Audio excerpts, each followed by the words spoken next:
Parody music videos have millions of views on YouTube, but the trend is nothing new. Sure, Weird Al has been doing it since the 70s, but for centuries, composers, including Mozart and Bach, have satirized the work of their peers. Hey, it's Nahre Soul. LA and I are going to create a parody of a very famous theme song, but first, let's find out why people have satirized each other's works for hundreds of years. So what is parody? Parody music copies existing musical ideas, lyrics, or style of a certain artist or genre, usually just for a laugh. Although parody is often silly, the US justice system takes it very seriously. When Irving Berlin sued Mad Magazine for creating parodies of his music, the US Court of Appeals sided with Mad, writing, "We believe that parody and satire are deserving of substantial freedom. Many a true word is indeed spoken in jest." Parody has always been a thing, making fun of other forms, and people recognize the form and it just elevates the humor. There may be other humor going on, but if you're mimicking a form, that's a whole nother layer that people enjoy seeing. So for the people who get the joke or like they feel part of the group, is that why humans love it? Absolutely. That's how humor works. That's just another interesting way to connect people. But parody in music hasn't always been a joke. In 1749, Johann Sebastian Bach completed one of his last compositions before his death, Mass in B minor. This parody mass includes substantial portions of pre-existing music, both written by Bach and other composers. This might sound like plagiarism, but at the time it wasn't seen as stealing. Quoting famous compositions was a way to honor other composers. Wolfgang Amadeus Mozart wasn't always as respectful. In his composition called A Musical Joke, Mozart ridiculed what he felt were the lesser composers of his day. So oddly enough, some of the harmonies he uses here, because they're intentionally wrong, are actually quite progressive, because later on, other composers would use these types of harmonic techniques. There are a lot of parts in this that are supposed to be deliberately kind of off and weird. Like what? So we're in C major. And somehow we end up in E flat. The ending's a giant joke.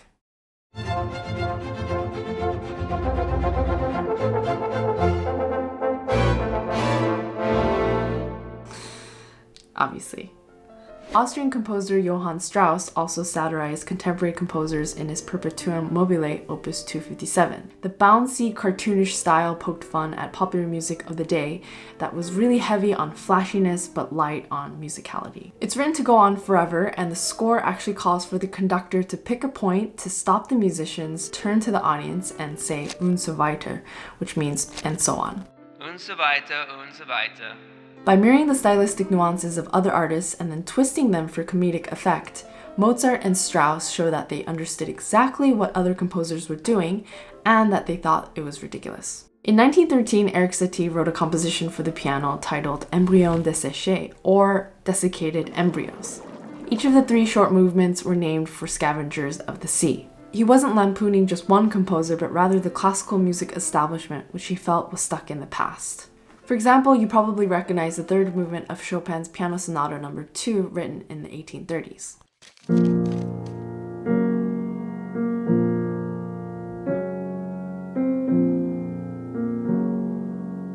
Now listen to Satie's second movement, written more than 7 decades later.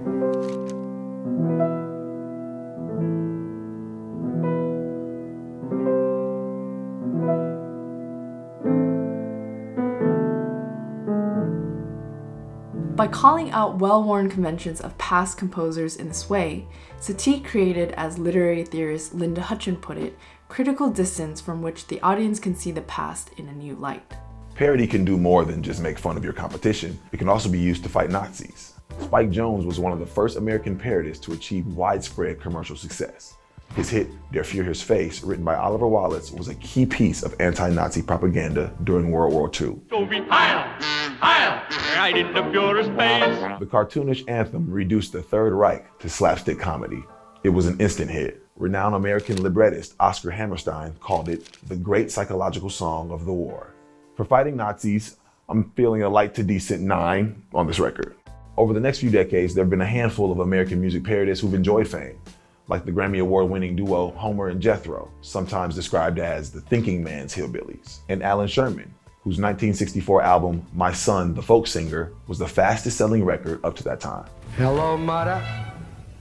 Hello, father. But since the 80s, Weird Al Yankovic has been by far America's most recognizable music parodist. The big-haired accordion-wielding musician has parodied acts from Queen to Lady Gaga, doing so in a lighthearted way that he describes as more of a poke in the ribs than a punch in the face. Weird Al's expertly crafted lyrics fit like puzzle pieces on top of familiar songs. His parodies capture the essence of the original work down to the finest detail.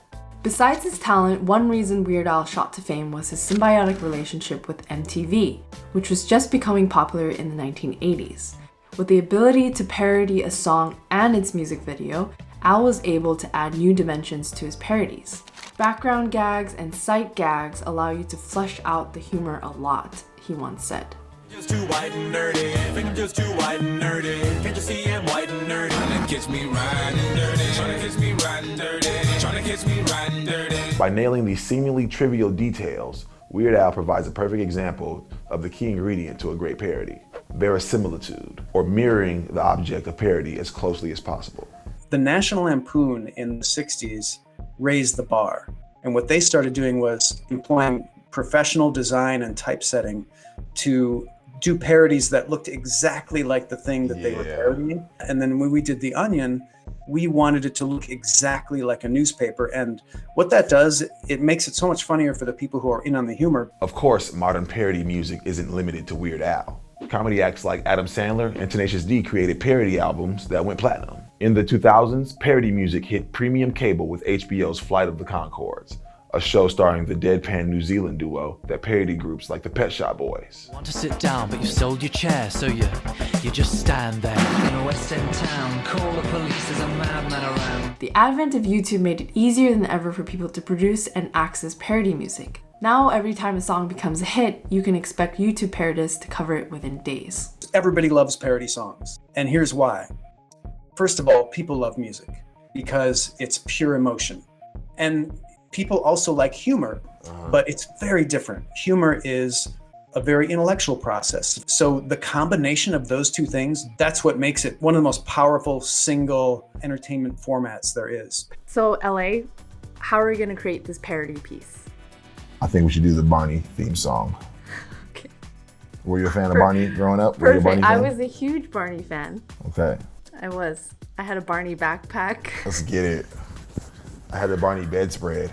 You did? Yeah, and a little Barney stuffed animal. He's about that big. I took him everywhere. Okay, so what if we tried to plug it into a completely different genre?